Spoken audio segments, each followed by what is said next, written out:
looking for something? Are you looking for something? Me too. I bet you I know what you're looking for. Where did I put it? I lost it. Oh my goodness. No. 9. Do not swat at me. I'm getting it. I cannot believe I forgot to get it. Switch. Oh my goodness, you can see me. Yes, I desperately need to gain weight. These pants make me look really skinny. Well, I am kind of really skinny, but boy, they just don't look good. I need weight. Hi, Sam. All right, this is not about me and my weight. All right.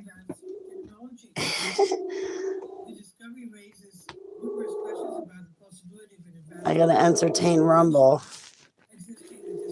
Speaking of which, I gotta put on. Come here, Rumble. Come here. I gotta put on hot water, and then I'm gonna do an internet radio broadcast. I want to get back into doing my broadcasts and talking about the DUNS full reintegration. I knew you were going to ask about gloves. Disposable, plastic, rubber, cleaning, surgical. Yes, I do.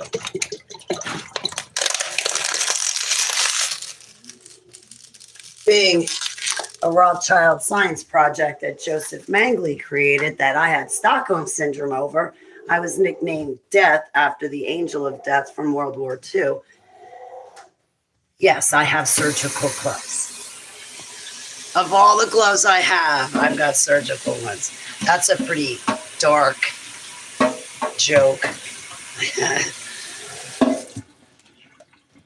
Anyway, at least it's not coarse joking, but it is a dark joke if you think about it.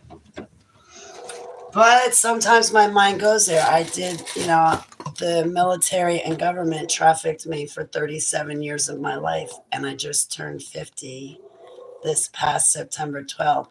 I just started a new jubilee. I'm so happy. That's very strange. It says I have 4 viewers. Now I have 0. Heavenly Abba, I ask that you speak through me. Heavenly Abba, will you have some of my old friends pop up that I haven't seen in many, many years? And Abba, please give me a topic to talk about once a day, because I'd like to come on YouTube, internet radio, Facebook, and whatnot.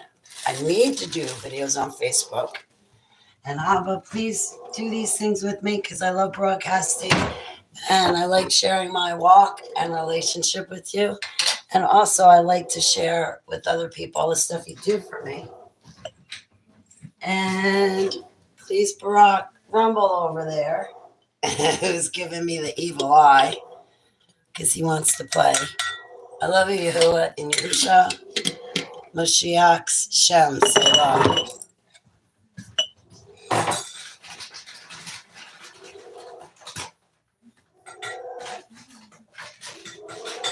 Like, the last thing I need is a cup of Kratom because I'm probably going to vomit. But yet, here I am making one.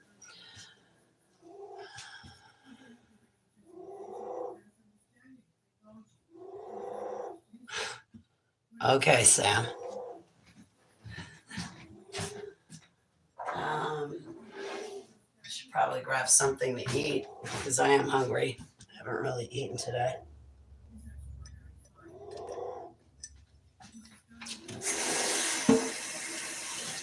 Maybe I should have put the title of like demonic attacks on it or something. Let me set the timer. And then I'm going to get this show on the road. I need a haircut. Using your comments. Thank you for your support. Support my Patreon account. I was thinking about growing all out longer, like keeping it this long. But I kind of like it. Thank you so much for your support. Short. And that you find all my It's not my interesting. tapers. You'll find the Anyway. Patreon account details in the description box. Pose. What am I doing?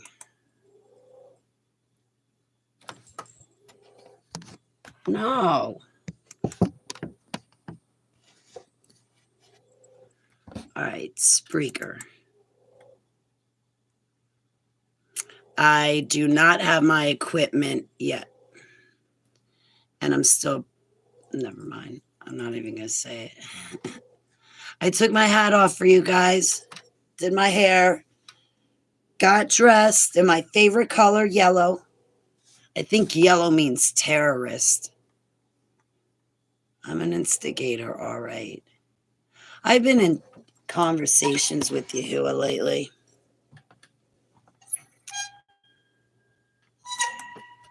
Testing. This is the Zelensky. Am I reaching the Empress Huli? Where are my nukes? I am coming for thee. Yes. So I think it's okay. And I'm talking normal. Oh no, the cat's coming. I gotta run and hide. You know what I need for you? Yes, I need something for you. This is it. All right. Let me get my stuff started first, Rumble, before you make me play with you. All right, first of all, I need to shut that off.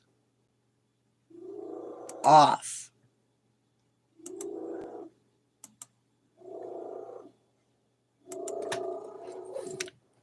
Testing. This is the Zelensky. Am I reaching the Empress Huli?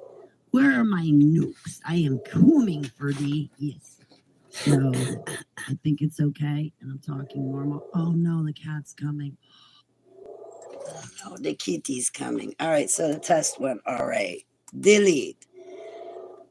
Now all I have to do is press record and get the show on the road. So maybe I should sit down. That way, like, I'm relaxed, and maybe I'll be more inclined to, like, not strain my voice to talk. I'll be relaxed. But hang on. Ooh, thank you for my like. All right, now that everything's falling off. Come on now. Oh, wait, don't let me hit the start button yet until I get my Kratom tea. So this is like what it's like to get ready. So I want to get back to my broadcasting, and there's a couple of projects that I never completed that I would like to finish because I want my works completed before the sight of Yahuwah. There's something about incompleted works in one of the 7 letters in Revelation. And I want to complete my works. Okay, don't attack me, cat. Let me get my kratom first.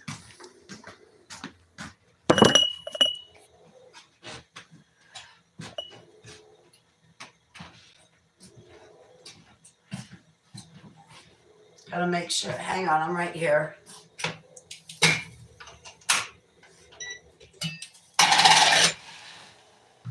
Good enough.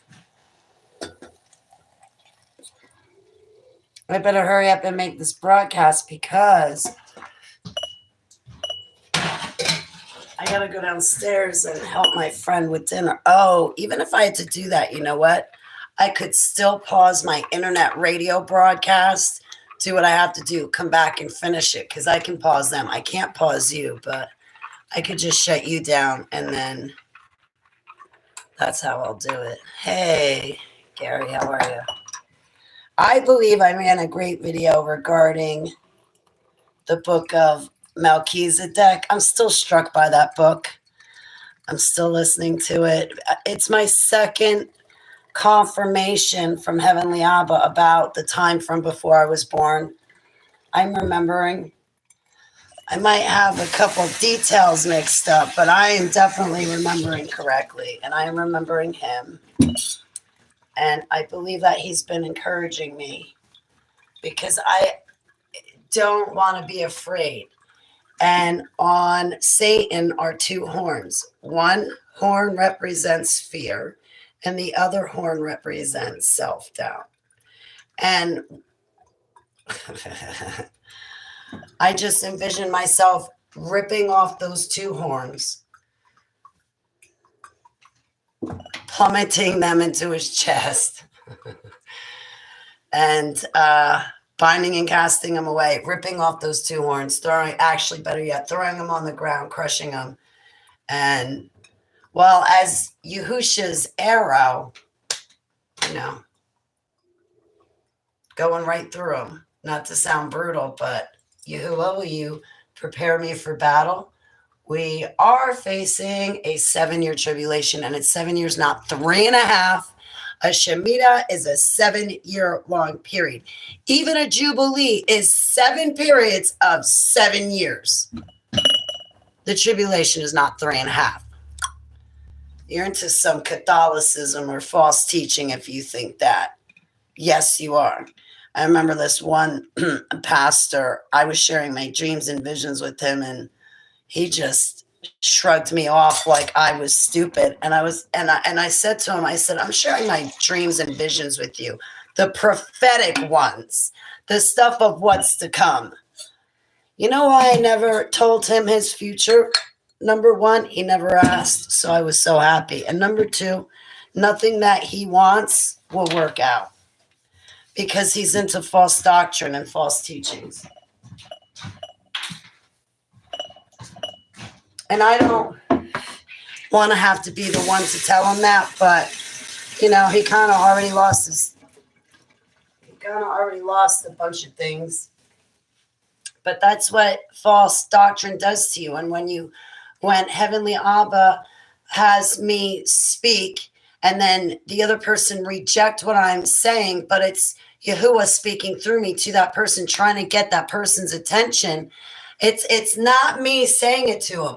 It's Yahuwah using me as the vessel to get through to that other person so that the other person starts to hear Yahuwah's voice and recognize their shepherd, and then just take over from there. Sometimes we all kind of need a hand up. And I like to say the only time I look down on somebody is when I'm giving them a hand up. Right? You have to bend over to give somebody a hand if they fall down. So the only time I look down on a person is when I'm giving them a hand up. What was I babbling about? All right.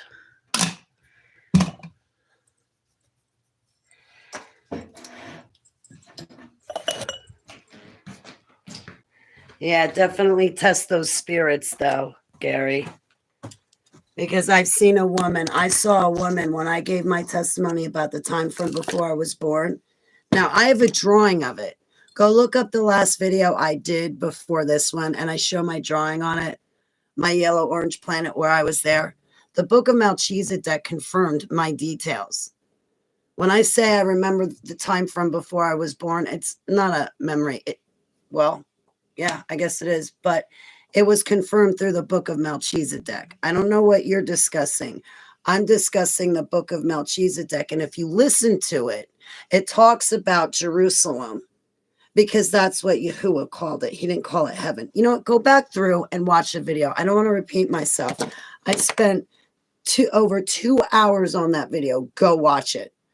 Anyway, Yahuwah confirmed. Hey, Joe, it's great to see you. Yahuwah confirmed to me everything that I'm remembering about my yellow-orange planet is completely true. My friend Dawn, this is a recreation that my friend Dawn painted for me, but that's not the original drawing. Go watch it because I'm not going to go back through it. Anyway, I have a different idea about what I'm doing. But anyway, I saw this one woman in Maryland.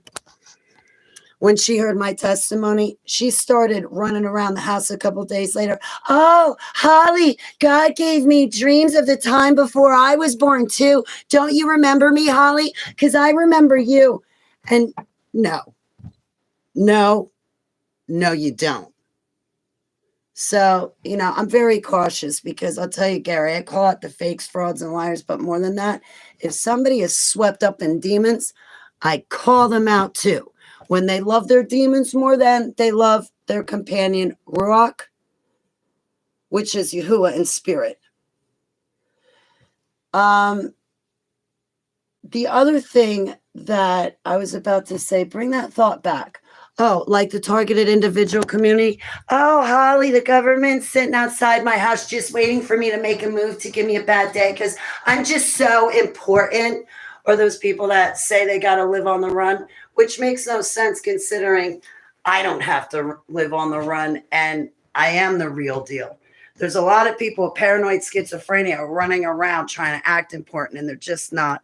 They lie. They steal my testimony. They steal different parts of my testimony. They don't test the spirits with praying and fasting, and they don't get confirmations back from Yahuwah. And when they don't test spirits, they don't pray and fast. And when they don't get confirmations directly from Yahuwah, I can see it. When Bridge showed up for those baptisms that she screwed up, I do baptisms by myself. I don't need someone like Bridge, okay? My golden bow, Yahusha, and I were just perfect together. She showed up at the baptism with her legalism and her theology. And, oh, well, Abba doesn't really mean cut your hands off. Yeah, he does. He says what he means.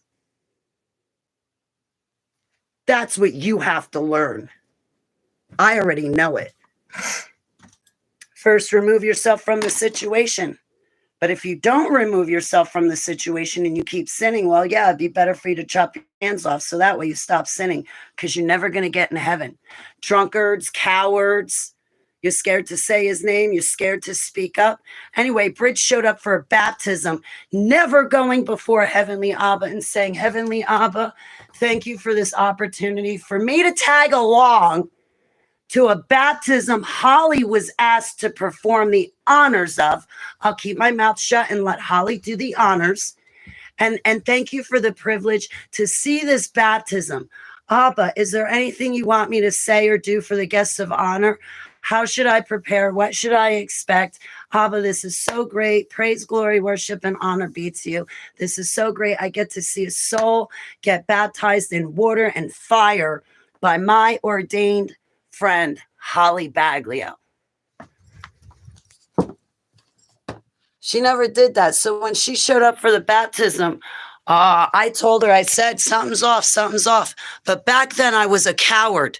I was too scared to stand up and say, hey, Tina, you didn't pray and thank Abba for this at all. You didn't do any spiritual warfare. You're treating me like I'm your little pet project. Excuse you, Bridge, as well as that famous ministry. Excuse all of you. I am speaking to an attorney to sue you guys. You stole my copyrights. I never met Bridge's friends, and her friends started telling the public. They basically made themselves out to be like they knew me on a personal basis.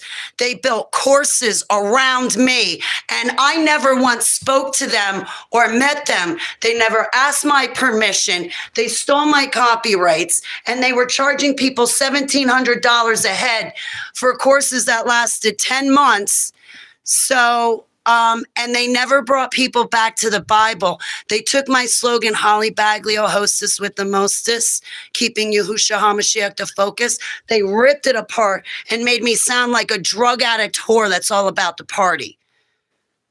And that's Bridge. No wonder why she's divorced twice now and only has custody of 1 out of 5 kids. Yeah, I said it. I know everybody else is thinking it. I'm sure her exes are like, when the hell is the public going to figure out about my ex-wife?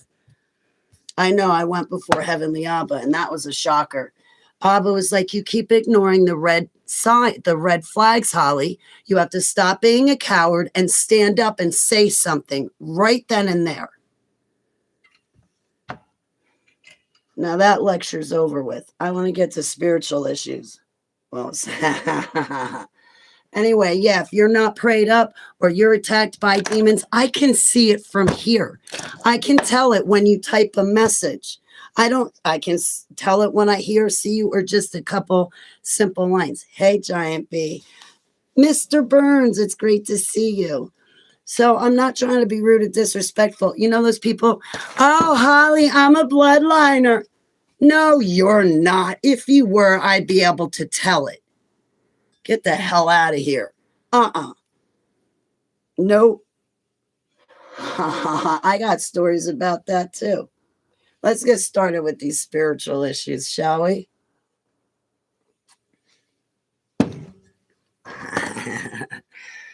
All right, now this is how we do it. Rumble, I will be with you and your little mouse seat in a moment. I know. Oh. Okay, he ran away. The mouse ran away for a minute. Okay. Ready? And hello, my name is Holly Baglio, your hostess with the mostest, keeping Yahushua HaMashiach the focus. And I am broadcasting to you live from Spirit Force Studios right here in my beautiful garden home state of Nazi, New Jersey, Fourth Reich Rising. I want my HTV. All praise, love, glory, worship, and honor be to you, Heavenly Abba, for Yahushua Mashiach, Selah.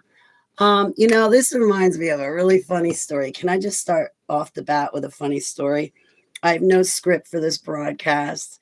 Spreaker doesn't have the live thing anymore, the live option, so I don't have a live chat room. So I've been popping up on YouTube, and whoever pops up gets to be in my chat room, and so I still get to engage people. And for those of you I have not written back to, I will. Just please be patient with me. I don't mean to be so slow. I'm going to play my full disability card. I'm fully disabled. I do give care to one of my friends, and I'm 50 years old. Anyway, so for everyone, I am broadcasting live on YouTube using that as my live chat room. But if you go to all major podcasting platforms and you look up Spirit Force, if you look up Spirit Force on iHeartRadio, iTunes, Spotify, Spreaker, Podbean, Podmaster, and I think there's a bunch of others, any podcasting platform, just look up Spirit Force. I'm with Spirit Force.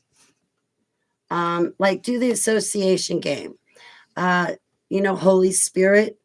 I'm a part of the Holy Spirit's Force. So just look up Spirit Force and scroll through the list. You'll eventually find my broadcast, but I usually do put up links on Facebook, Gab, YouTube, Instagram, LinkedIn, and I will be back on X, but right now somebody's stalking me online, so I'm trying to make things private so it makes it harder for them to stalk me. But I want to pause right now and say hi, Gary. It's great to see you. Sam Gloves is in the chat room. Joe, it's always great to see you. And yes, I'm recording a broadcast now. And Mr. Burns, it's always great to see you. My love, light, and barakas to you and the missus and your household. So it's always great to see you, beautiful, fine folks. So I guess I'm going to name this Spiritual Issues. And it was, I started doing my introduction. I want to say thank you so much, Joe. I really appreciate it. MTV is outdated. I wish that I rebuke saying that. It would be great if Mark Knopfler updated his song to HTV, Holly Television. But as I was singing it, it reminds me of the time that I was falling to pieces over MK Ultra, and I had met Jonathan Kahn a couple of times. And one morning I woke up and oh boy, I was having nightmares. last days, end times. More than that, I was seeing things of revelation. I was seeing Bible prophecy happen in my dreams. And with that, in addition to waking up from deep underground military bases and being used as a super soldier for 37 years, I fell to pieces. I think, like any rational human would. I lost my ability to speak for 10 months. But right before December 20th, right before I went running through a neighborhood naked, and actually, it was during the time that Voice to Skull was being used on me for 3 days. And I think it was between December, those 3 days Voice to Skull was used on me was between December 13th and December 17th. And around those days, that's when Voice to Skull technology was used on me.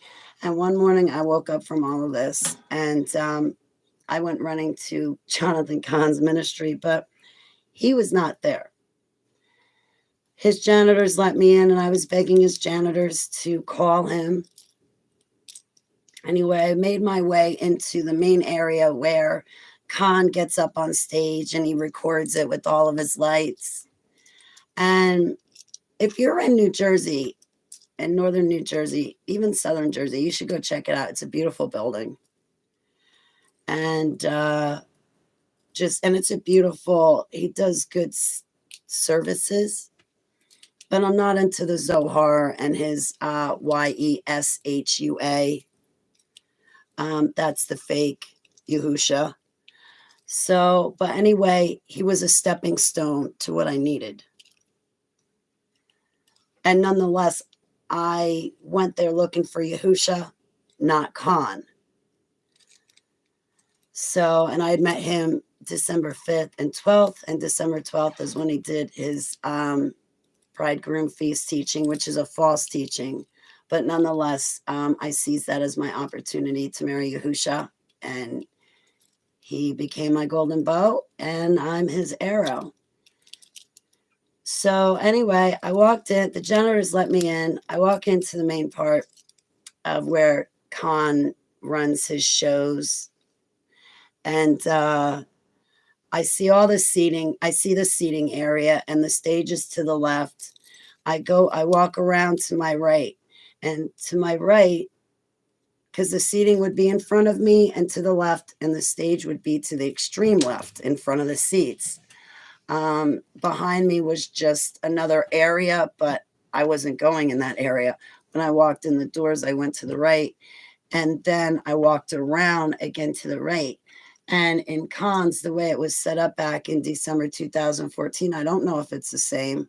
Don't worry, I will not be going back. You will not need to have a third, or not a third. You will not, never, I'm not going to finish that sentence. I will not be going back. You don't have to worry about that. To the right is the DJ booth. And then right next to it is the Watchman's Wall. And what I mean by the Watchman's Wall is the way that he's got the place decorated. You would think that you were in Israel because it's got the Roman columns, a very elegant, expensive looking place, beautiful carpets. But like there's like this wall, and on it, it had scripture. And he had, the place is decked out. And so, but I think it said, like, literally, I should have taken a picture of it. But I think it said the Watchman's Wall. I think it said Watchman's Wall right there. So, and if you walked over to the Watchman's Wall, to your right was like 3 stairs, and you walked up into Khan's DJ booth. And in the DJ booth, they had all the equipment where, all the recording equipment. And I guess the whole crew for the cameras, well, except unless there's a camera out in the audience, which he did have that. But all of his production crew were in the DJ booth. Big, expensive place. So I remember one morning I woke up and I ran for help to Khan's, but he wasn't there. Worse off, he was not equipped or knowledgeable to help me. And worse off, the worst being, instead of giving me his outreach program, he called the police on me and had the police tell me to never come back. Oh, and then Mrs. Khan had the audacity to think that I was hitting on her husband. I don't know if she's looked at him lately or if she has ever seen me, but there is no way I would go for a dude looking like that. Are you kidding me? No, ma'am, he's all yours. And how dare you assume and insinuate that in my nice email that I wrote where I was reaching out for help, you insinuate that I'm hitting on your husband. You're disgusting, Mrs. Khan. You are. But anyway, nonetheless, let me get on with my story. So I'm falling to pieces that morning. Voice of Skull was being used on me. There was two male voices in my head. Well, it ended up in two, but then I said Casbolt's name and it all stopped. Very peculiar. Because demons only stop in the name of Yahusha. But those two male voices stopped in the name of Commander James Casbolt, Michael Prince. And yes, I do remember him from the Duns, whether he remembers me or not.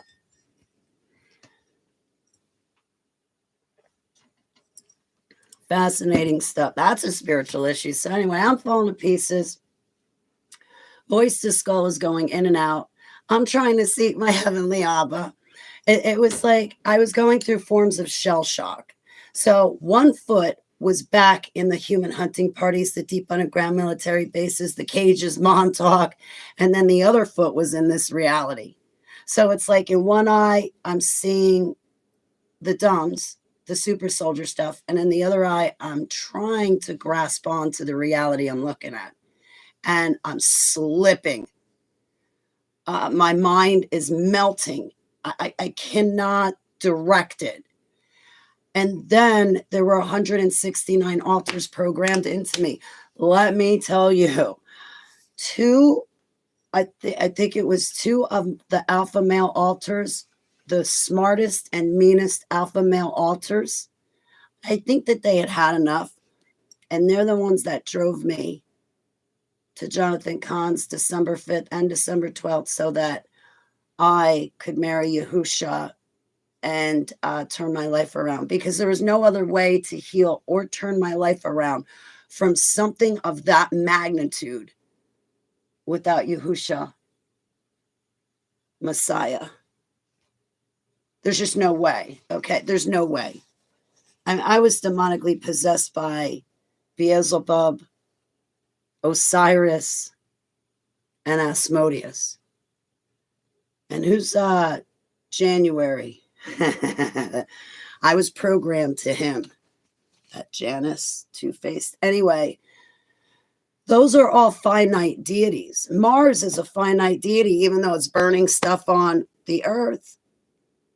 I went for the infinite, the ultimate infinite, and that's behold the hand, behold the nail. I'm not trying to make any hand gestures or signs. So anyway, I'm like totally falling to pieces this one morning. And I make my way into Jonathan Cahn's. I see the seating area. Sorry, I get off on so many tangents and I can't just tell a story straight through. And I walk around to the right. I pass the DJ booth.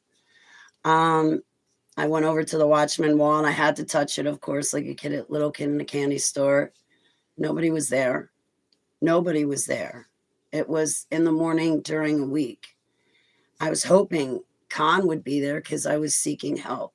And I went and I sat on the stairs of the DJ booth with my head in my hands, crying, not knowing what the hell was happening to me.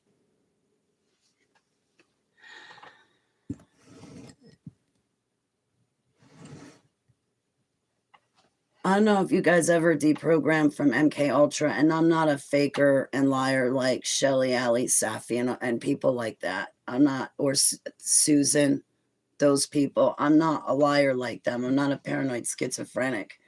Um, I was actually used as a super soldier. I'm actually an engineered person, and I'm trying to expose transhumanism because what they perfected on me and the other kids that were created, traumatized, and programmed and trained, and then sent out on assignments and missions. I'm losing my train of thought. I'm trying to expose transhumanism, what they perfected on me and those kids, the trauma and torture based mind control techniques. Um, they perfected those techniques, and now they don't have to get you under the age of 6. Now they can get you at any age, and I have to mute YouTube, but they can get you at any age. And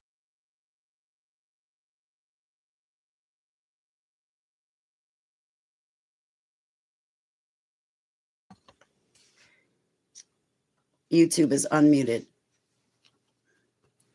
And what's in that are a bunch of chemicals that damage the area of your mind and damage it so bad that without having to be trafficked for 37 years like me, that chemical damaged your brain in an instant, as if you had been trafficked for 37 years of your life. And now you are primed to be an MK Ultra slave. They go into the army or, using the medical field.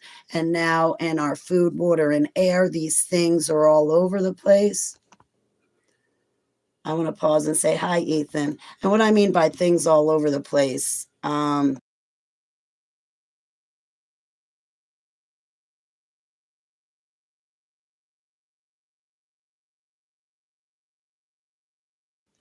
right, YouTube's unmuted. I don't want to lose my YouTube channel, but things like that, those chemicals, they're trying to get in all of our bodies.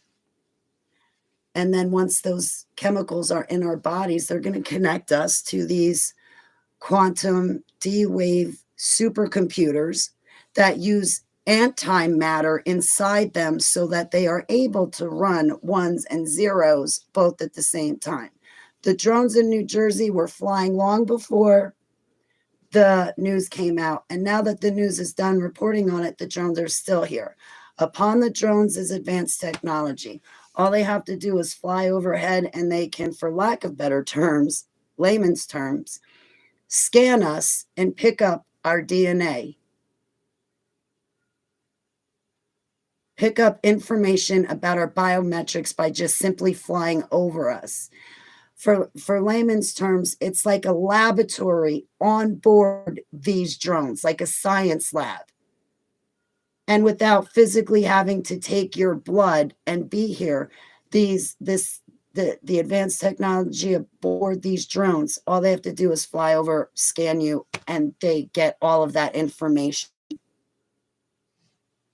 Now there's advanced technology on the drones, so when they throw up their plasma shields to onlookers, it looks like orbs, because you guys, all of us, we've been lied to about our history. We've been lied to about everything. All of the bells being destroyed, bells would heal us and get rid of demonic spirits, and they destroyed all the bells. Instead of having good sounds, now we have frequencies like microwave and scalar waves, ELF, EMF, and all of these things are out to destroy our bodies and kill us. With all the Gwen towers, people say they're cell phone towers. No, they're not. They have nothing to do with our cell phones. These Gwen towers send out frequencies that destroy our body. But also, if you're on a certain chemical like Prozac or maybe some other medicine or maybe some illegal drug or alcohol, well, that'll create a certain pattern in your body.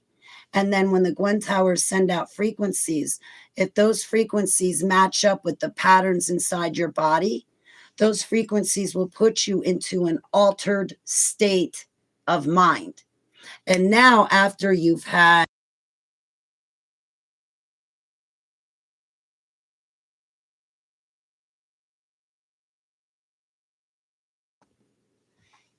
in those shots,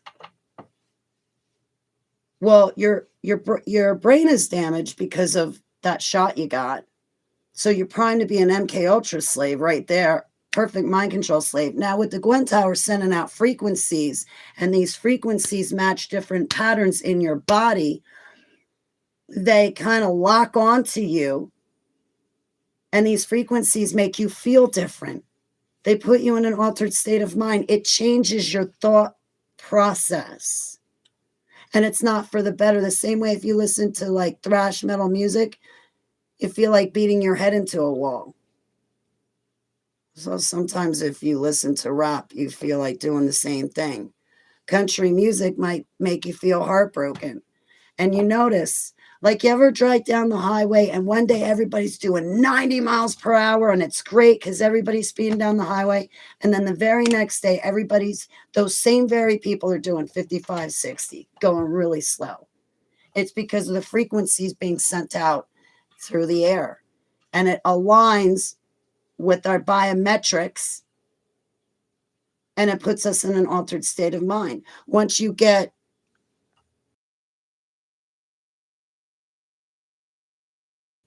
that contains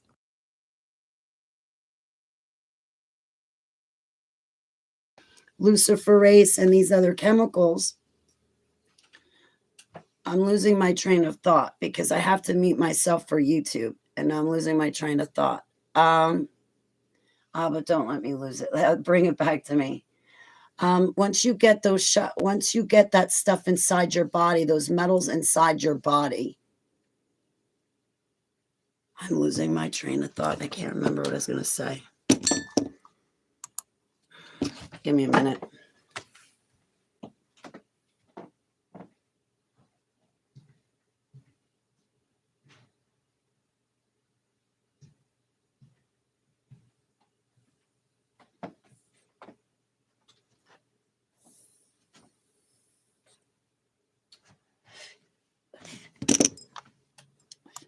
Once you get all that stuff in your body, then you're going to physically be manipulated. I still cannot remember what I was going to say. It's driving me nuts. The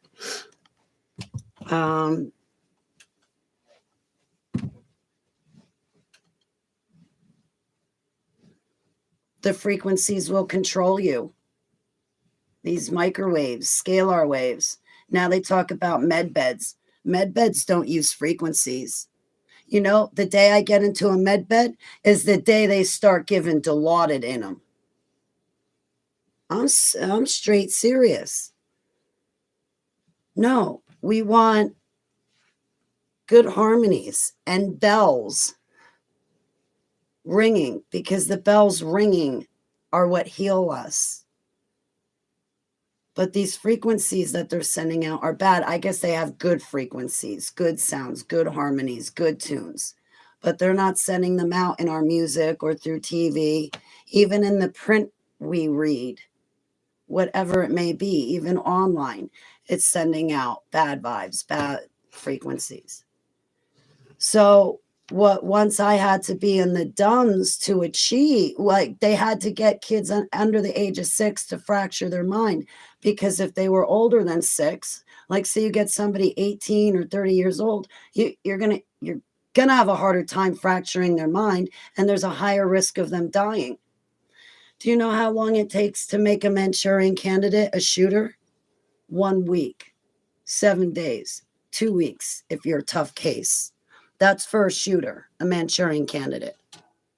That's a week of mental programming. But even then, if somebody is an adult, the chance of them dying is greater. If you get them when they're younger, the chance of them splitting off into alters, programmable alters, that is a greater chance of happening. That's why they get you when you're younger. But now they have perfected these techniques. So now with these techniques perfected, they can get you at any age. They get the heavy metals in you, get you connected to a super D-Wave quantum computer. They know everything you do, your money, who you talk to. They can shut off your biometrics. Right now, we're moving straight into the New World Order. What? The beast system is going to cost us $500 billion? With the dark matter that CERN gets, they're going to use that in these D-Wave quantum computers, but you got to stabilize that stuff. So you're probably going to want to hold it underground because you have to keep it freezing. Otherwise it becomes unstable. And this is the same stuff people are shooting into their bodies. Adrian, how are you? Welcome. I don't know about like YouTube. What one? I would say COVID, flu, all of them, because they're putting the 4 letters in it. Next question. What are the 4 letters? Am I allowed to say, or am I going to get shut down? mRNA. It changes your DNA. You're going from human to subhuman. That stuff, from what I understand, the nanotechnology kind of sets up a second being inside of you. Like it sets up a second network. So you have your central nervous system, right? Take that. Abba, please give me the words. You have your central nervous system. You get nanotech in you. That nanotech sets up a second system in you. Maybe a second central nervous system in you. And once that second system is fully intact, because all those little pieces have to connect to each other. And just like your central nervous system goes from your brain all throughout your body, look up the anatomy of the central nervous system. So the nanobots have to form a second central nervous system. And once that second central nervous system is set up, you yourself, as you know yourself, is no more.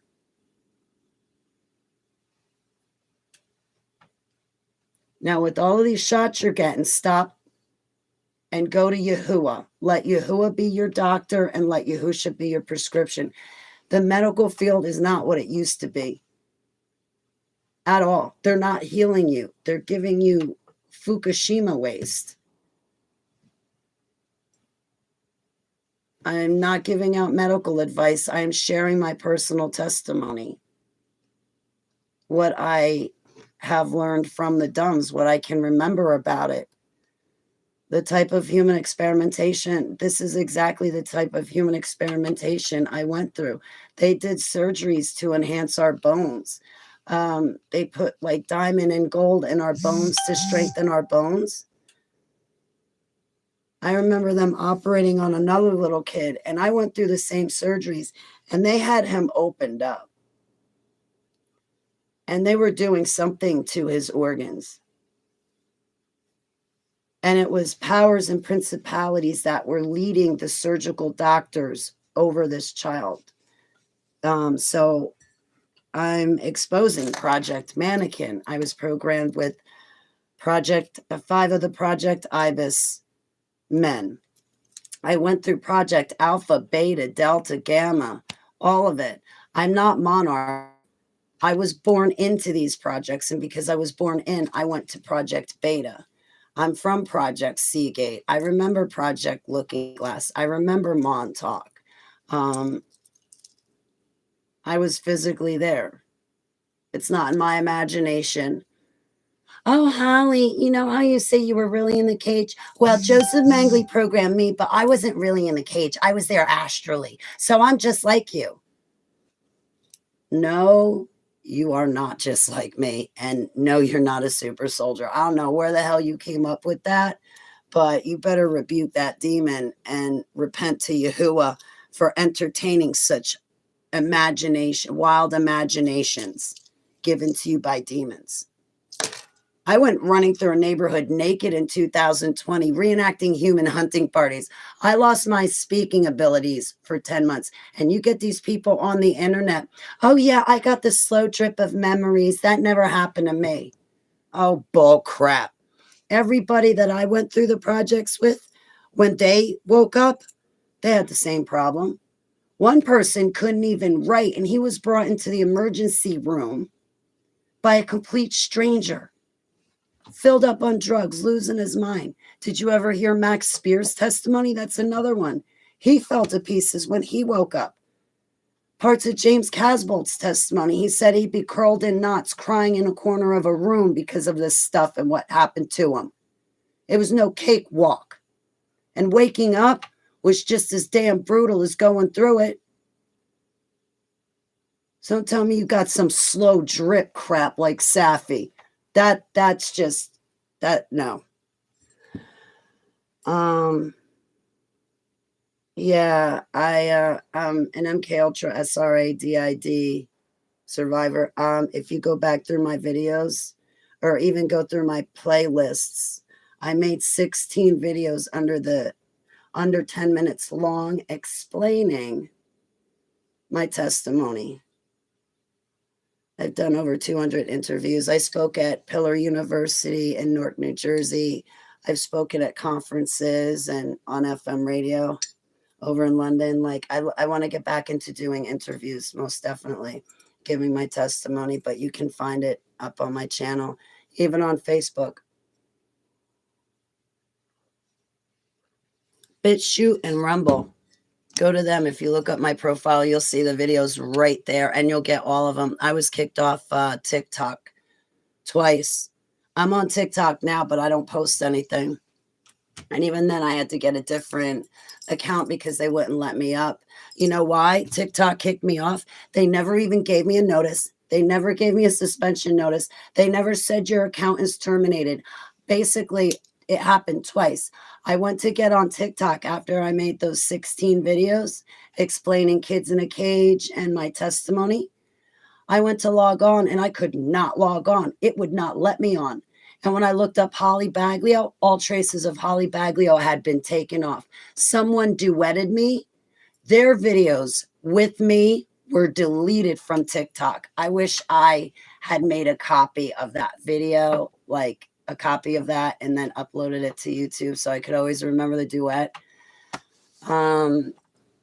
Because outside one day there was a double rainbow. Half the sky had a double rainbow and the other half was completely gray.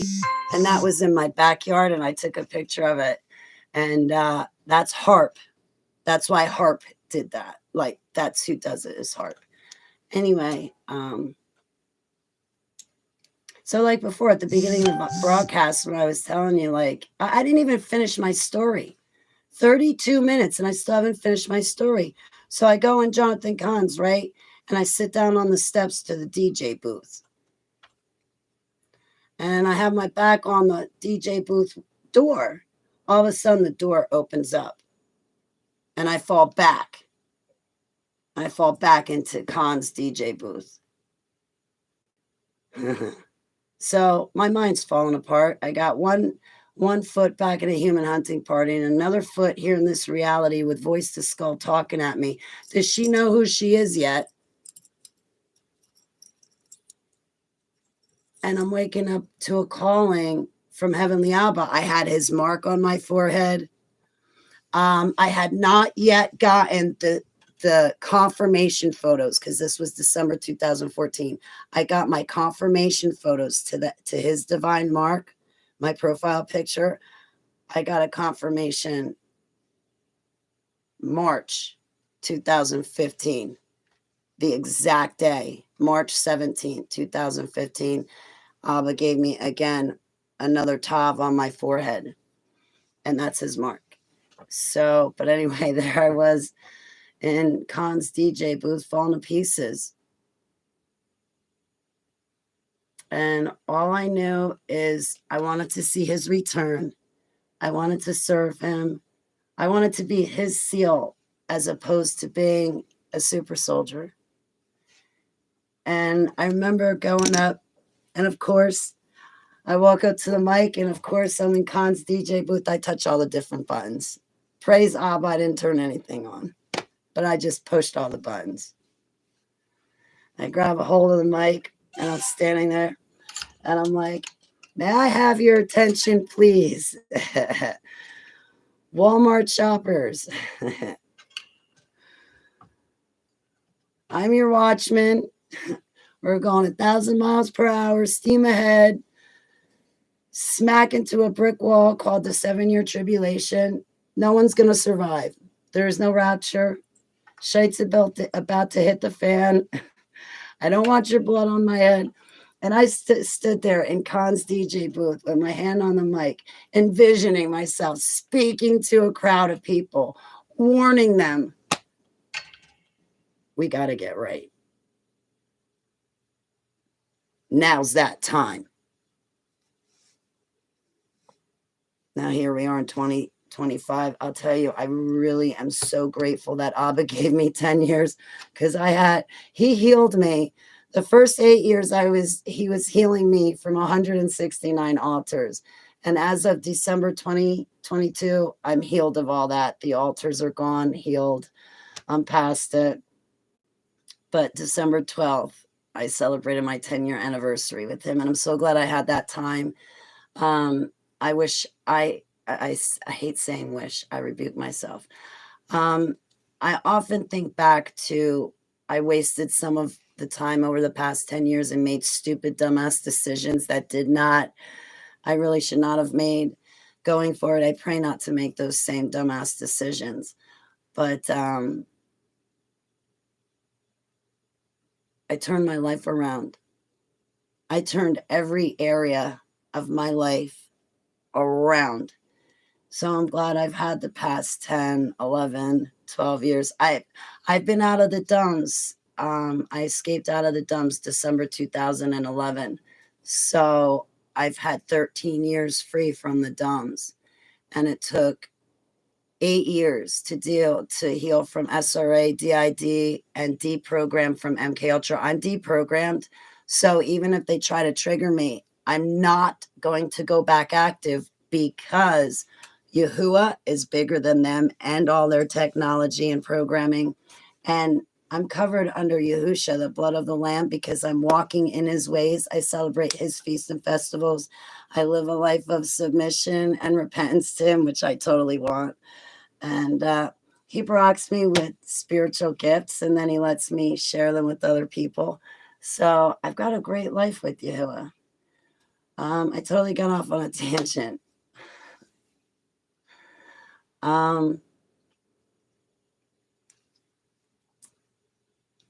Anyway, but back to Khan's DJ booth. There I stood in front of his mic, warning the world, envisioning if I was in front of a bunch of people, warning them all to say, get right with Abba. Now's the time. Now's the time. Repent to him. Get rid of your idols. Clean your house out. Introduce your children to him. You know how many people call, well, of course, the truth about a Christian is that in Constantine's Creed, when you read it, it tells you that Christianity is false teachings and pagan traditions. And to be a Christian, you have to renounce Yahusha. So now, knowing the truth about Christianity and Catholicism, Seventh-day Adventist, Mormons, Jehovah's Witness, Lutheran, Protestant, Baptist, all you guys are Christian.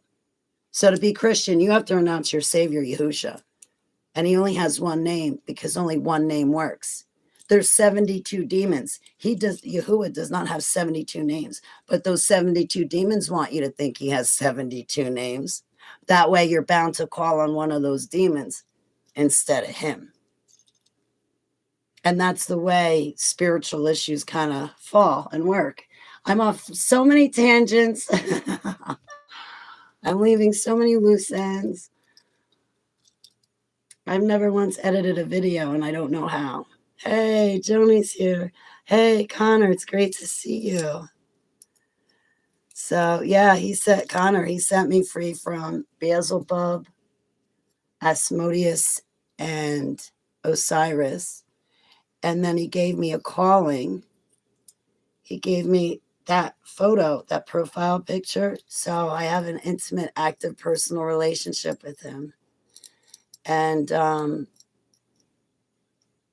want to serve him. I want to see his return. But like I was about to say before, well, I know a lot of people that call themselves Christian, but they don't raise their kids up in their Savior. But I can't say that anymore because now I know what a Christian really is. No wonder why they didn't raise their kid. These so-called Christians did not raise their kids up in Yahusha. It's because they renounced their Savior to begin with. So why would they raise their kids up in him? Yeah, I finally figured it out. We've been lied to about everything. Everything. And if we go with that other voice, then we are denying the truth of Yahusha, and it's that easy to lose the kingdom of heaven. And this is where people go wrong. They're like, oh no, he's just going to forgive me. It's going to be okay. No, no, no, no, no. He gave Adam and Eve one chance. And then after that, they went back for forgiveness, and then he forgave them when they sought his forgiveness. But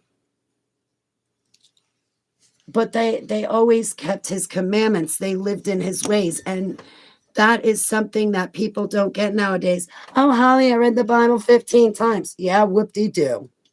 Whoop-de-doo. You have to put it into practice. And until you're putting it into practice, you're not covered under the blood of the Lamb. And if you're not covered under the blood of the Lamb, things like voice-to-skull technology can be used on you. And that's why it was used on me back in December 2014. I didn't know anything about spiritual warfare. I was new to Yahusha.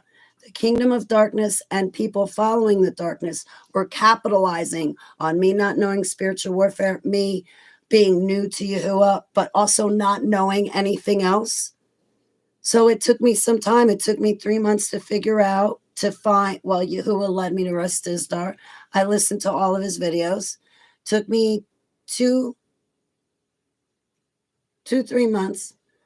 I figured out about freedom deliverances. I figured out how to do them. I went through one myself because I said, Abba, that's it. I bind and cast out the head honcho, and may he take his legions with him now in Yahusha's name. And right then and there, that thing came out of my chest. It stretched, shrieked and screeched. It flew out the roof, and it flew somewhere. It flew away is where it went. And I collapsed down on the floor. And I remember the first breath I took in my lungs. It was the first breath of air I ever took in my lungs. I was born into these MK Ultra projects. I was demonically possessed before I knew what that was. I had never felt in my entire life what air felt like in my own lungs until March 2015 when I went through freedom deliverance. And the first breath of air I took after Asmodeus, Osiris, and Beelzebub and their legions were gone, the first breath of air I took, it felt so cool and crisp on my lungs. It was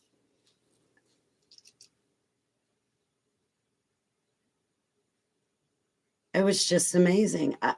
That thing was off of me and out of me. I could breathe again. People think, oh, well, Holly, I know he's real. Yeah, but you're not living like it. You're celebrating Christmas and Easter. You're doing whatever you want. You ignore Saturdays being hallowed. You have no idea what the 10 Commandments are. You can't even name his 7 hallowed spirits. You can't even tell me which one of his 7 spirits is our companion. Now, they're all him, but which one of those 7? Oh, Holly, he'll forgive me. He'll take me to heaven. I'm a good person. That's not how it works. He came to earth and he led by example so that we would live like him. He has his ways. Now, that's something I learned is that number one, Lucifer, I rebuke that. Satan is not ruling the earth and he does not own it. And all those Christians running around, well, he owns it. Well, wait a second. Let's backtrack. He gives us a choice. Well, no, I take that back. He tricks us. Satan comes up. Satan has a second kingdom. Moloch sends out a second voice into the world. And Satan and his minions trick us. And in the kingdom of darkness, they have a convenient version of your savior. Whatever you want, the kingdom of darkness has it. And you can do whatever you want. But when it comes to Yahusha, being of the light, he has a certain way. He told us what it was, and then when he was on earth, he lived it. He showed us. He came to fulfill the law, not break it. He didn't come living like a pot-smoking skirt chaser. He never behaved like that. He never took drugs or drank like an alcoholic. He never slept around. He never had sex. He never lied. So neither should you. Or me for that matter. And I don't. I want Yahuwah more than I want anything else. I'm not trading the pulpit for a stupid date. Are you kidding me? Especially with what's out there nowadays. They don't know.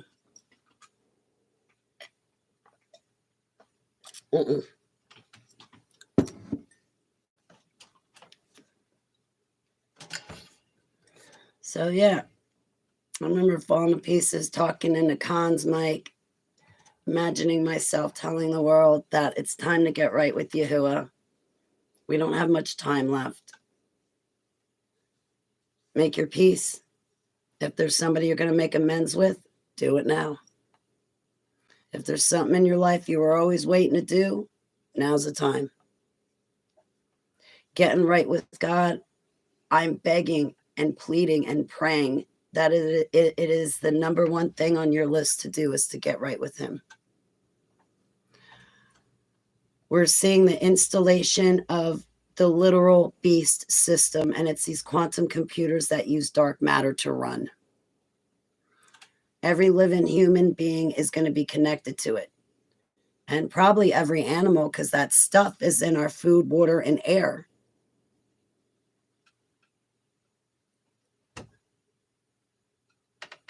We go from the industrial age to the electronic age, the digital age.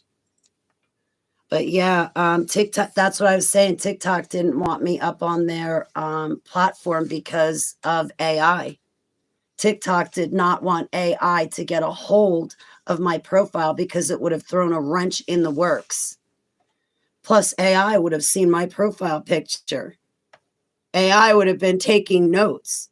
I'm an ordained minister on the books. I got just as much clout as any one of these famous people. Excuse me. I'm sorry.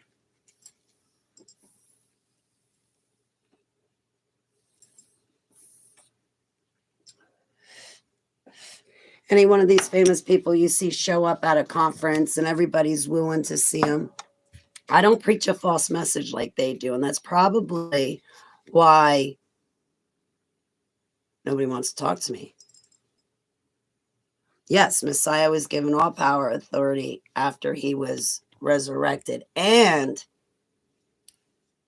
this is the best part. He shares it with no one. So on the day of his return, it's going to be him and only him. The saints are not going to be on a white horse and they're not going to be on a cloud with them. And the Bible does not say that they will be. The Bible does say that upon his return, when he sets up his kingdom, he will resurrect the people that did not take the mark of the beast. And he will gather the 144,000 and they will be with him for his reign. That's when they will be with him. But when he's on that cloud, we're not going to see Marzulli or Dean Odell or anybody else with him. He's not sharing his glory or his authority. And I'll tell you what, on that day, he's the only face I want to see. He says he resurrects us. On that white horse, Yahusha is going to return with a third name. He gets that white horse. He's the one that cast the beast of the sea and the beast of the land into the pit of fire and brimstone. Him, because only he has that power. And it's him that chains up the ancient serpent, evil dragon. And then for 1,000 years, that ancient evil serpent dragon, Satan, ancient evil, it's got to be underneath Yahusha ruling for those 1,000 years. Oh, is Satan going to be ticked? He's going to, at the end of those 1,000 years, he's going to break free from his chains, grab the rest of his buddy. He's going to circle around Yahusha, the 144,000 and those who did not take the mark. And he's going to attack. And when he goes to attack, that's when Yahuwah is going to rain down fire from the sky and take him out. The second resurrection happens at that point.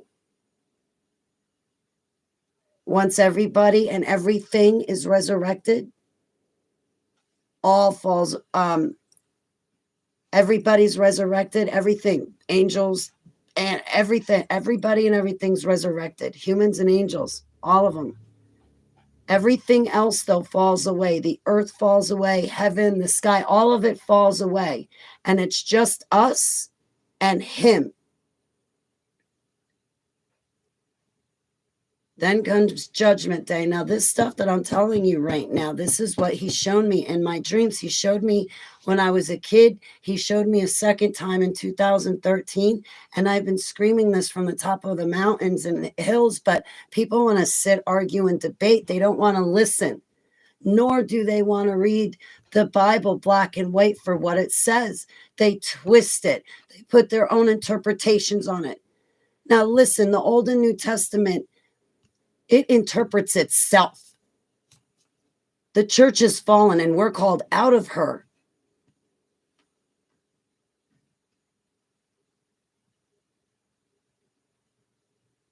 Whatever the church says is a lie. The church is run by Satan.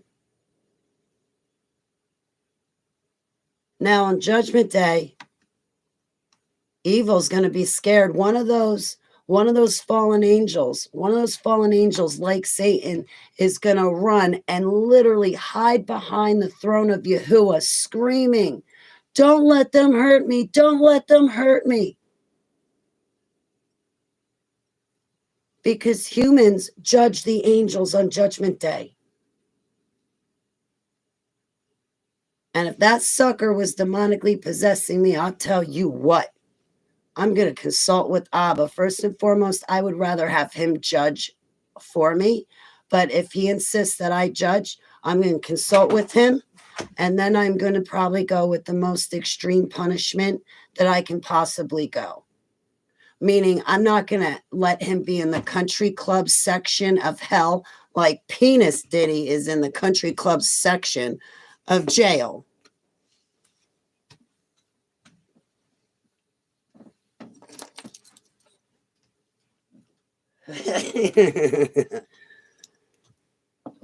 I'm good at yammering on and on and on. I wanted to pause and say it's great to see you go for it, Christian. I want to thank you for helping me say Melchizedek, because in my mind I see Ki instead of Chi, and CHI would be Chi. So thank you for helping me say that. So NASA, look at NASA, never a straight answer. NASA means to deceive. Everything they've told us is a lie. Everything that you and I have been taught is a lie.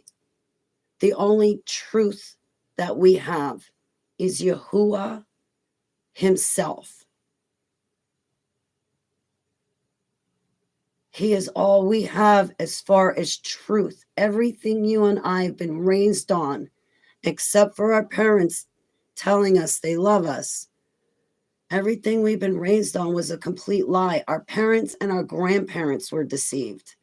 I remember my grandmother, she was born 1922, and I wish I didn't laugh at her, but she also never explained herself, which did not help. And when I asked her to explain, she just shut me out. But she told me that in school they learned the earth was flat. Do you know that we are the only civilization in humanity that thinks that we're on a spinning ball? All the other ancient civilizations say we're on a flat earth. I remember people like Bridge going, "Oh, Holly, humanity is at its smartest now." No, it's not. Humanity is at its dumbest, weakest, and lowest right now. You can't build those pyramids. People die of cancer. 200 years ago, they took an herb. The cancer was killed. They lived on. Humanity is at its dumbest right now. And I say that from the bottom of my heart. People don't have common sense, common courtesy, respect for others. They're liars, thieves. Worst of all is when somebody is bent on the fake Yahusha. And they get all religious and legalistic, and they get all doctrinal. The Key of David doctrine is false.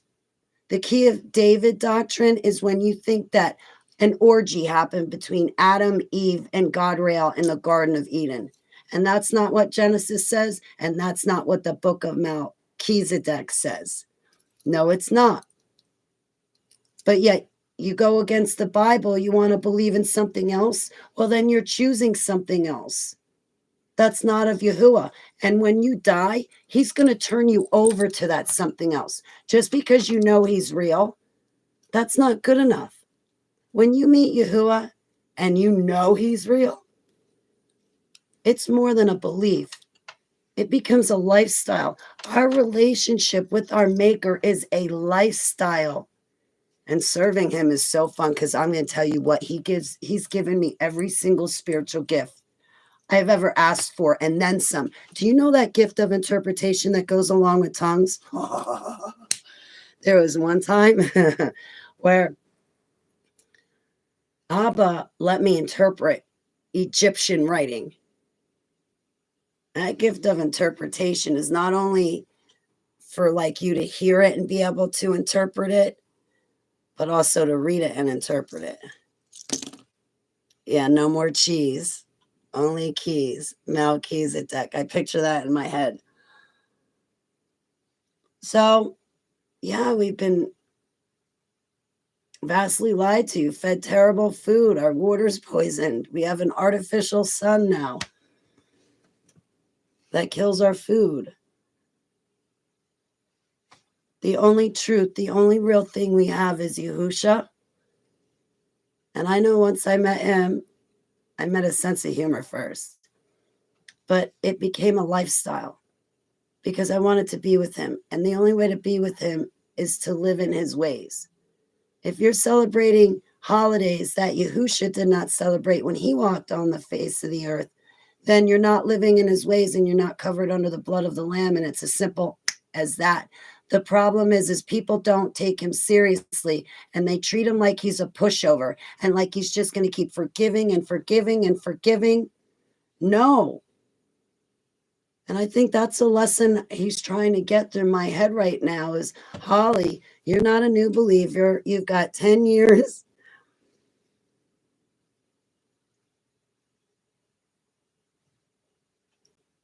One month and some days. Holly, it matters. It counts. Not that it didn't before. But Holly, I feel like he's saying, Holly, I've healed and cured you. When you got ordained August 11th of 2018, yes, I held you to a higher expectation. That's why a month later, the dude who collapsed you, that's why you're now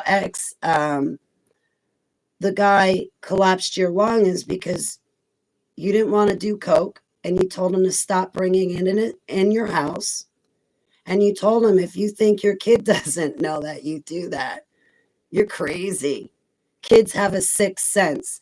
Kids just kind of know when their parents are doing something wrong. Because when I was a little kid, I could sense when my mother was doing drugs. And sure enough, the only time she was ever nice to me was when she was high or on something.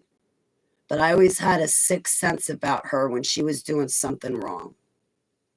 Kids know that about their parents. So if you think you're discreetly bringing drugs in your house and, oh, you're going to do drugs while they go to sleep, they won't know any different, you got another thing coming. Your kids know the way you sound and move, and anything altered from that, they're going to pick up on. Yeah, I was ordained August 11, 2018. After my birthday, I believe, if memory serves me, September 18th.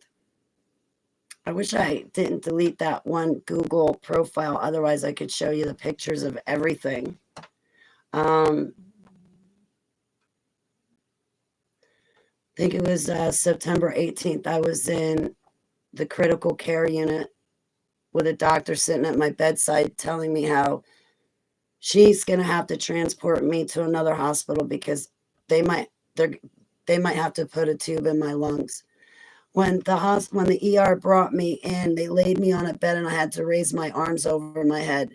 My lung, that was already my one lung, the one side of my lung almost completely collapsed.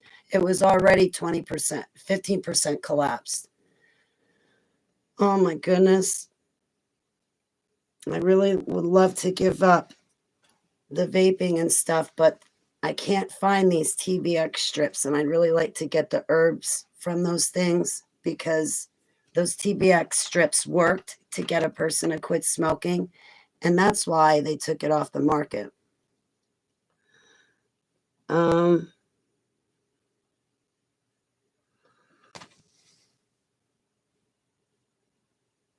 We have to put the Bible into practice. It doesn't matter if you read it 30 times. It matters if you put it into practice. When Yahuwah says it's better for you to cut your hands off than to miss out on heaven. And by the way, Yahuwah calls heaven Jerusalem.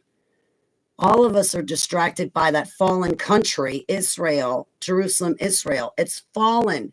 We're not supposed to be paying attention to that Jerusalem. You and me, we're supposed to be paying attention to what you and I call heaven, where Yahuwah sits on Mount Zion. Okay.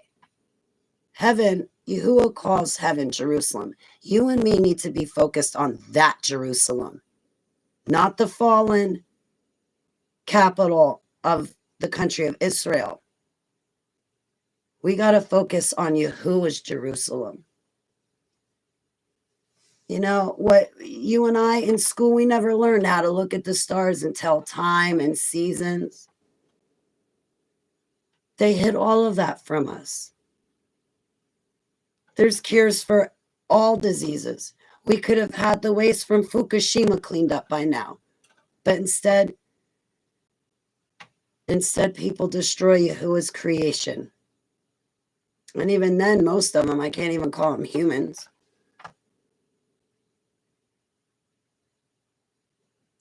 Well, I guess thanks for letting me babble for over an hour.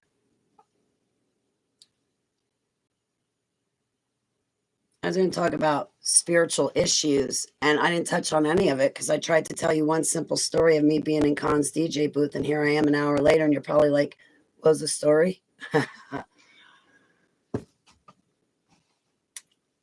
But that was a rough morning when I went to Khan's ministry seeking help. And then after about 45 minutes, I realized Khan was not showing up at his own ministry. So I left. And then I think 2 days later, the cops showed up at my house telling me I can't go back. Oh, and by the way, Holly Baglio, do you believe him? I was like, believe him? Who cares about believing him? He's my harbinger. He's my harbinger. You don't understand. I've been having visions of Jonathan Kahn since I was 13 years old. And now here I am. This is back December 2014. Here I am standing before you fine officers telling me I can't go back to a ministry I was seeking help from. And why did I wind up there asking them for help?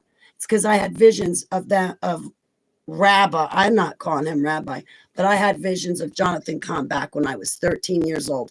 And there I stood, 40 years old, having met somebody from my dreams and visions. I know about you guys, but that's enough to make me fall apart. I had dreams of Anita Riviera, Trey Smith from God in a Nutshell. Oh, goodness. Okay, another reason why I live secluded and reclusive is so I can control my atmosphere. I pick up on people. And I don't mean to, but Abba, listen, he turns those spiritual gifts on. I can't shut him off. I can only ask him to give me peace. But I talk to people. I start dreaming about them. I dream about the people in my chat room. I dream about people I talk about, the people I email back. You guys already know that I came here looking for the people in my dreams. I've showed you my drawings. I've told you about the people in my dreams. Well, I came searching for them, and here I am bumping into you guys. I was just talking to my friend today, and I was like, I remember back in 2014 sitting at my computer. I was unable to talk, and there I was watching Trey Smith's video, and I saw a clip of your angels. I'm sorry, I repeat that. Your fairies in your garden flying around, the fairies in your garden flying around. Your video stood out to me. So I sent you a friend request back December 2014 or January 2015. It took us a few years to talk, but now that we're talking, you're one of my closest friends.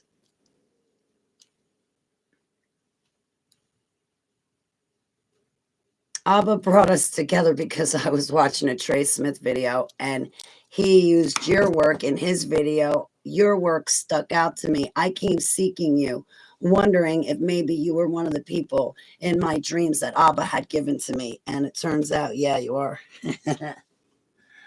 And we're all floating down a river. The river is symbolic of Ruach Kodesh, our spirit of resurrection.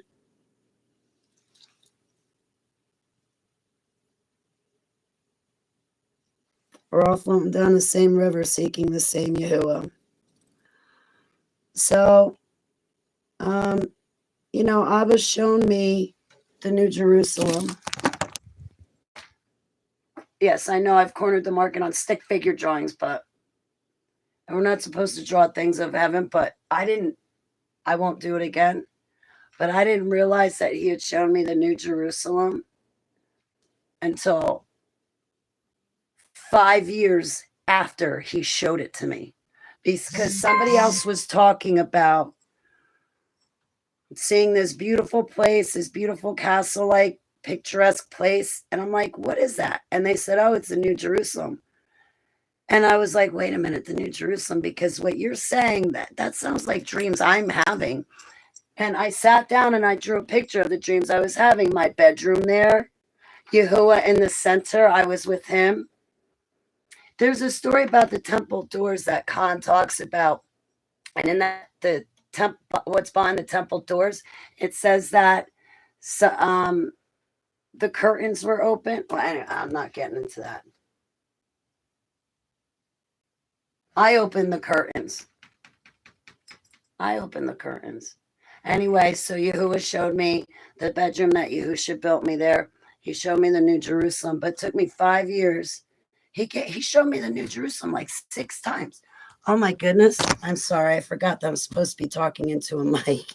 I'm walking around with my cell phone in my hand. It took me a while to figure all this stuff out, and I'm still figuring stuff out. I'll give you something else. My grandmother who raised me, she raised me telling me we were Irish and German, Irish and German, Irish and German. You want to know the truth? Jewish and German is the truth. My grandmother who raised me told me that her and her family were just here, always here in America. Her great-grandparents were here. That was my grandma, Millie Gabery. Millie Gabery. Millie, Millie, Millie, Millie.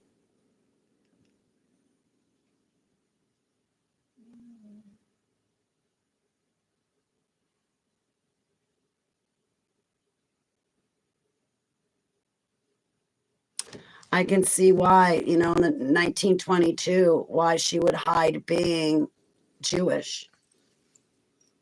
So I'm actually on my dad's side Sicilian and on my mother's side Polish, German, and Jewish.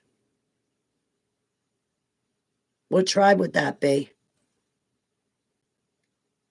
I was thinking maybe Tribe of Dan. I renounced Tribe of Dan. I asked Yahuwah what tribe I'd be grafted onto.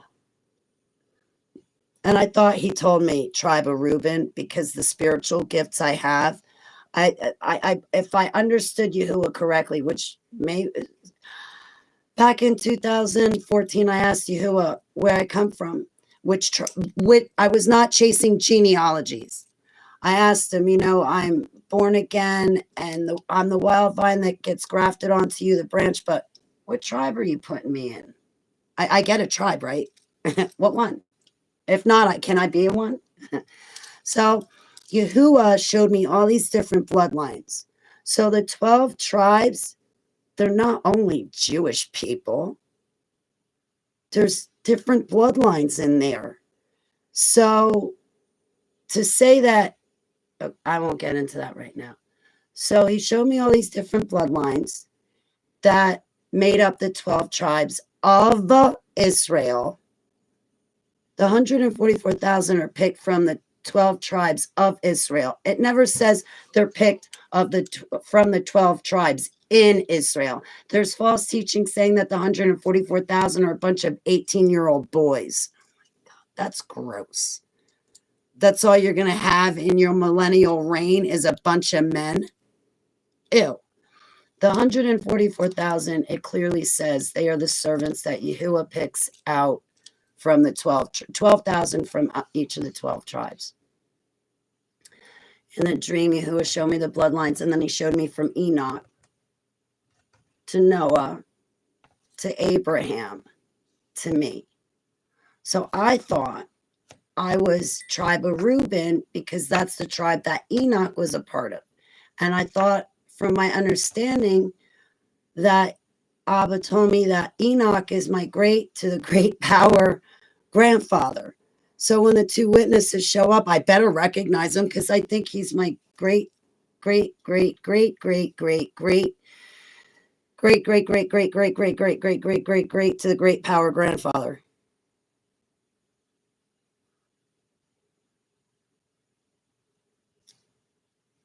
It's Enoch and Elijah. I was hoping it'd be like Enoch and Moses, but it's Enoch and Elijah. Moses died. Enoch and Elijah were taken, and right now they're time traveling.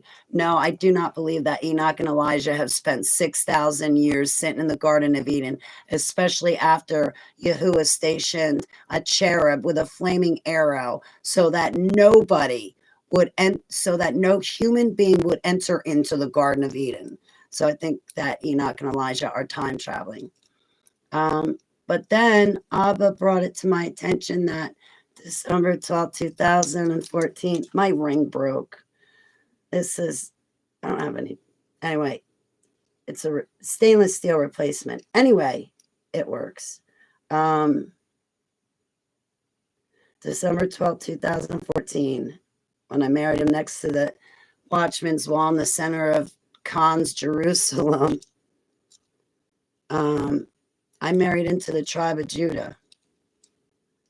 So whatever tribe he had grafted me onto, I married him, and it said that he comes from the tribe of Judah. Do you know what makes a person chosen? It's not black skin color. Do you know what makes a person chosen? It's not being Jewish. Do you know what makes a person chosen? It's when Yahuwah himself chooses you. And when he does, he tells you. There's no question in your mind. because when he chose me, he told me, but then he also gave me proof of it. He gave me, when I made my covenant to him, May 17, 2014, on a rock up in Kennebunkport, Maine.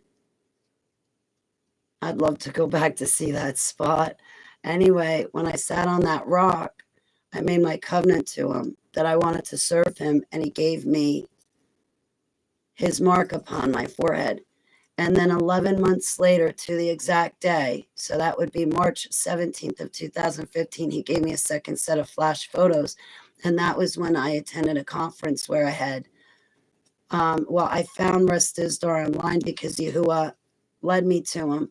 But when I heard Russ Dizdar was coming to New Jersey, I made sure that I got myself to that conference. And my attorney, who was alive back then, who was also my father figure, he came with me because there was a week-long conference, but in March 2015, I couldn't talk. I lost my speaking abilities in December 2014. I did not start talking until October 2015. And Marzulli was giving me very strange looks, like very bad, strange looks. And meanwhile, I'm deprogramming from MK Ultra. The guy talks about super soldiers, but there I am standing in front of him, and he doesn't recognize that I am one. He doesn't even know what he's looking at. He's got a bunch of false doctrine, and he's preaching a false message. I'll just tell you that right here and now. Yahuwah told me back in 2021 when Yahuwah called me out of the church, he said, Holly, you're going to see Coach Dave drop to your left, and you're going to see Marzulli and many, many others drop to your right. Holly, look straight at me. Do not look left, right, up, down, or anywhere. Do not look anywhere else except straight at me.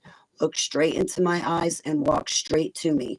I put you where you are, Holly. I am your husband. I am your maker. I am your perfect man. I am your golden bow. I'm your savior. I am your head, Holly. When I put you at the pulpit, you're at the pulpit to share your gifts and to do what I tell you to do and to say what I tell you to say. Holly, do not let it shake you when you see Coach and Marzulli and all of these other online ministries as well as face-to-face churches. Do not get scared and let it shake you when you see them fall. I made you of me. Look straight at me and keep walking straight to me. Do not let it shake you or shock you. That's them. That's not you. And that's what Heavenly Abba told me back in 2021. I've been so scared to tell anybody, but, maybe I need to stand up and say it so that way Daubenmire and Marzulli and all of these other online ministries preaching a false narrative, just preaching what makes money, making God up as they go, maybe it'll give them a chance to repent.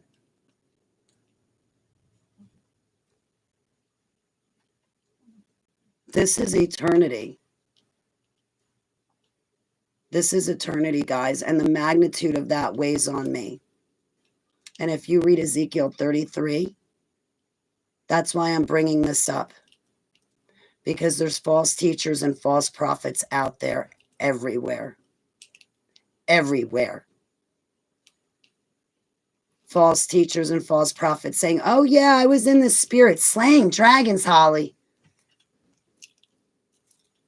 What are you talking about, slaying dragons? Unless you're rebuking in Yahushua's name, binding and casting away in Yahushua's name, rejecting in Yahushua's name, I don't know what you're talking about. Unless you're getting rid of powers and principalities by fasting and then going back and binding and casting them away, I don't know what you're talking about. Yahuwah has a certain way of doing things. And to be running around telling people either, oh, I don't know what's going to happen. I used to believe in a rapture, but now I don't. Or, oh, yeah, not only a rapture, but I'm getting a white horse and so are you. You're accepting a false message. You are accepting a voice and a message that is not Yahuwah's. And when you accept that, you are taking yourself out of agreement with Yahuwah to lower yourself down, to come into agreement with someone preaching a false message. The people screaming that they have discernment are usually the ones that do not have any at all. Usually when a person's screaming, oh, loyalty, loyalty, it's all about loyalty. It's usually because they're not being loyal to you. People project themselves onto others. What do I want to project onto you? I'm straight up, downright begging you guys to take a knee and in Yahusha's name, go through Yahusha, meet him, get saved to him. And then that's how your prayers will be brought into the throne room before Heavenly Abba Yahuwah. There's no other way to do it. That's the only way, is to go through the bouncer to get to the head honcho. You got to go through Yahusha. Who's Yahusha? Well, he's our savior. And basically that's Yahuwah in human form. It's not his cousin or son. I know they say son of God, but that is a terrible teaching. And yes, it's okay to say it's a terrible teaching. It is a terrible teaching. Because people are like, oh, it's the son, it's separate, but the same. No, it's not a separate entity. Listen, Yahuwah is on the throne. He created himself in physical form. He was born on earth, which none of the other angels could do. Only he can. He was born on earth, lived a perfect life, did not use his powers to benefit himself. He died for everyone's sin. He stayed dead for 3 days. Then he resurrected. And then 40 days later, he ascended to heaven. And he is returning soon. And he only has one return. There are no secret returns. The Christian rapture is the same as the alien ascension. It's all lies. And you know how you hear, oh, the aliens are leaving the planet Earth. Yeah, well, so are the Baptists too. It's false doctrine, and I'm not trying to scare anybody. But, you know, it's a fact of life. We're born and then we die. And I don't know about you, but if I have to die, I'm going to be noisy and loud. And I'm going to go down with a hard fight. I'm not going to go down. I'm going to just fight. I'm not going to go down easy. Uh-oh. It's 7 o'clock. I've been here for an hour and a half. I wanted to go at 6. I could put you guys on hold, but I really don't want to do that. I can't believe it's 7 o'clock already.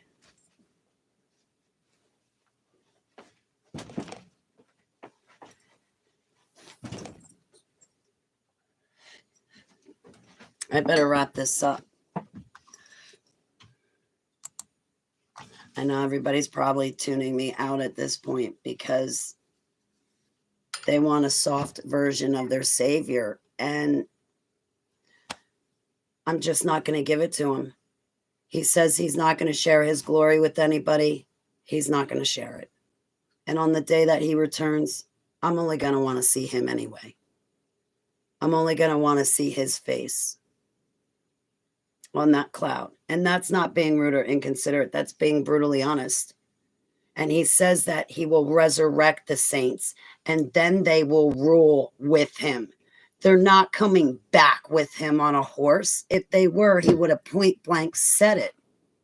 Yahuwah says exactly what he means.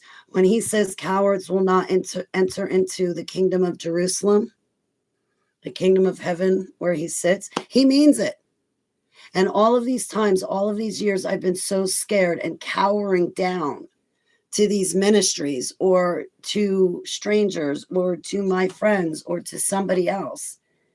That does nobody any good. Actually, it puts me in a worse predicament because people's blood will be on my head. I know Heavenly Abba called me forward to give my testimony.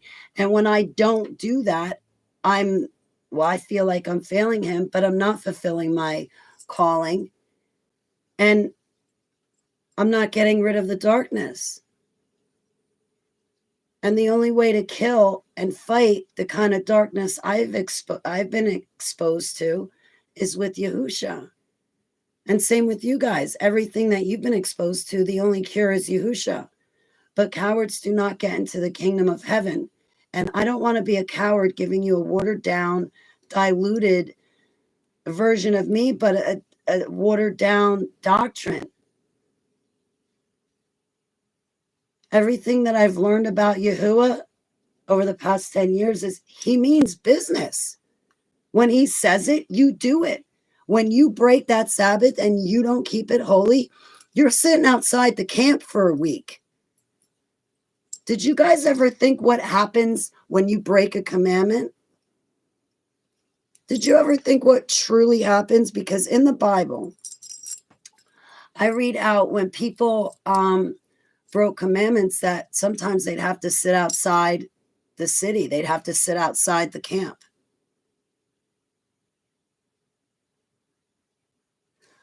When we break a commandment, we should pray with fasting.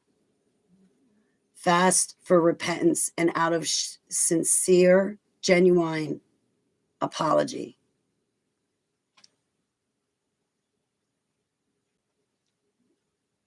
I feel like sometimes when I've messed up and I didn't keep the Sabbath holy, I kind of honestly felt like I sat outside the village for a week. I felt like that wedge was between Yahuwah and I for a week. Now, of course, praying for other people. Abba's still going to answer those prayers for other people. He's not going to punish other people because I did something wrong. He's still going to be there for those other people. But for during that week until I get to the next Sabbath to make it right and keep it hallowed, I feel like there's a wedge between Abba and I. There's distance. There's a lack of closeness, and it's because I broke a commandment. I didn't keep the day of rest hallowed. I did not enter into rest with my golden bow, and it wears on me. And then come the next Sabbath, I want to make sure I get it right because I want to be in his presence. I want to feel him. I don't want to mess up because I don't want him to suffer, whether it's intentional or unintentional mistakes and sins. I don't want to mess up. I don't want to hurt him. I don't want him to suffer more at the stake or tree.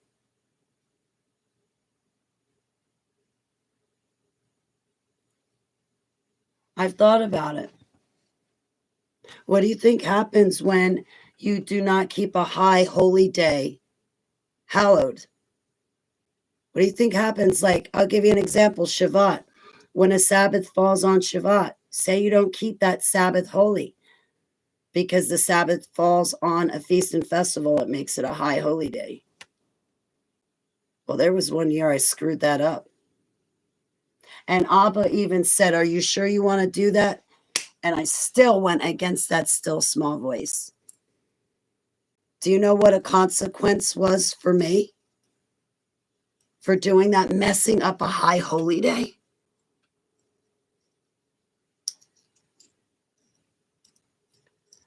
Well, Abba disciplined me.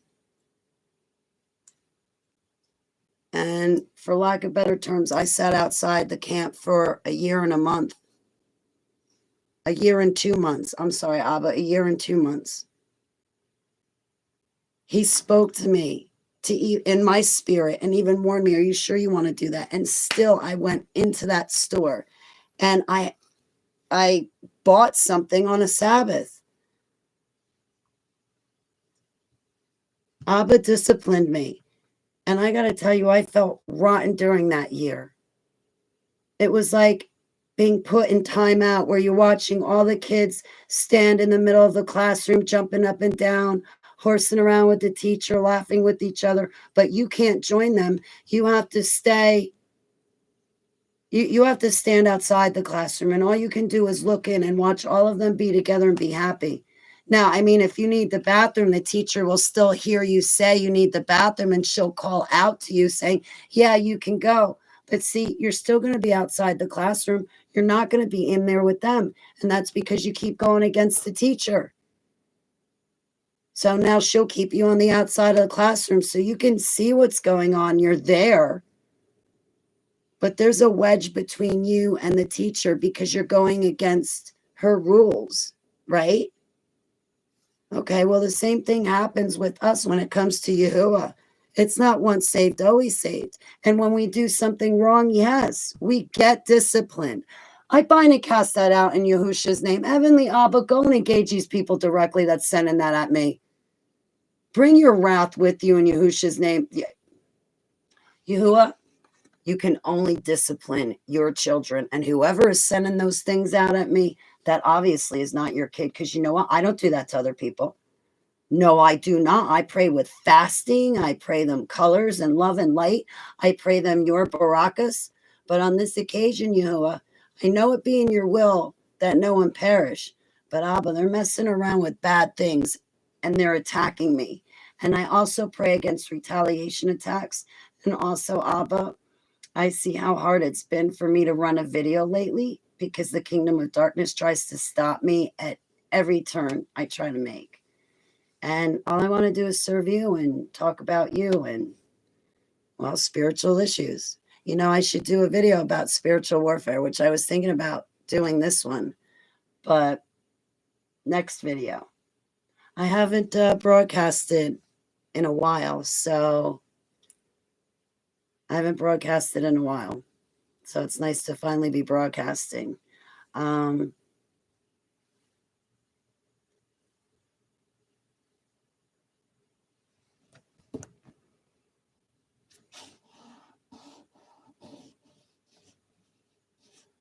Drawing a blank with what I was saying. I hope I finished that thought.